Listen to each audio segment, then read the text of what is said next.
Sarah, if I can start by asking, you've got two players debuting today. That's four so far through the tournament. Also, two players on 50 caps this weekend. How do you take time out to celebrate that?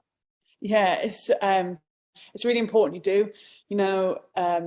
We obviously had Maud and Holly, and you take that moment and hopefully enjoy that moment with them and just make it as special as you can. We do things within the squad to recognise that achievement, because ultimately we've all been there. And when a lot of players this week have been asked about what their proudest moment is, and often it is about that first cap. So we try really hard to make it as special as possible for those two, and it'll be no different for Sadia and Heather. And they, like Mid said, they've earned it. They've been in and around the squad training for a while, so almost you forget that they haven't played yet, but you like you say, that it's important. It'll be a day that they never forget. And then equally, like Abby and Poppy, you always dream of getting one cap, never mind like 50 caps. So it's again the squad. I think we're in such a great place.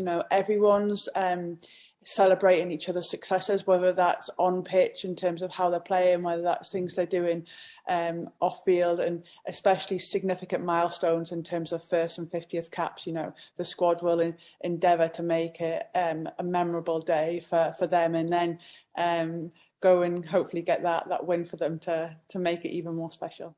And Simon, there's been some debuts there, but also a couple of players coming back into the starting 15.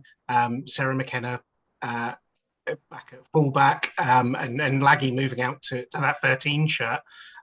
What differences do you see from those two as opposed to Holly and Ellie? Well, I think certainly in terms of Sarah, Sarah's certainly not done anything wrong in terms of sort of being displaced by Ellie in this side. We just wanted to get more game time into Ellie and give her more opportunities, to just showcase her talents.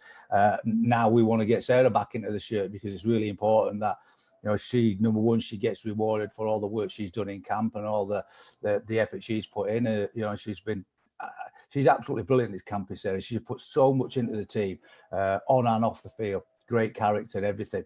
And she's a massive part of our squad, but ultimately she wants to play, and we need to make sure we create opportunities for her to play, and that's it. In terms of Laggy, I thought Laggy was really good in the first game.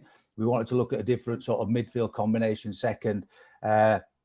We sort of went for a little bit more speed around the field last week. I think we'll need a bit more physicality this week, and also it's another combination, the 10, 12, 13 combination. We were really tempted to look at Helena at 10 this week, but we thought it through, and we've been searching for the 10 sort of slot and the 12 slot for a while, and now we've got a good combination by the look of it, and we bolt Laggy onto that, and all of a sudden we've got another really exciting combination. So apologies, by the way, for getting up there. There's a leaf blower who starts at 8 o'clock in the morning.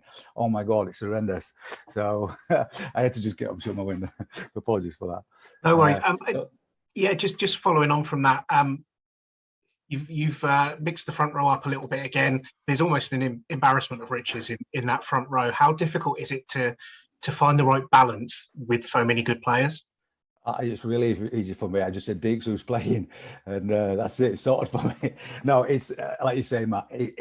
We have such a depth of talent there now, and I think that's probably one of the most pleasing things. When you look back about how we've developed the squad over the last 4 or 5 years, that's certainly one of them, because of the strength in depth. We've gone from being, probably 5, 6 years ago, from being very thin on the ground in that area to an absolute abundance of riches. So. Yeah, it's just competition for players now, and people. What that does, that drives the training standards, because people know if they have a good training week, they might just nudge the decision that week. Also, we want to look at different combinations, and we want to sort of see how Maud, for instance, goes with different combinations and how that might look.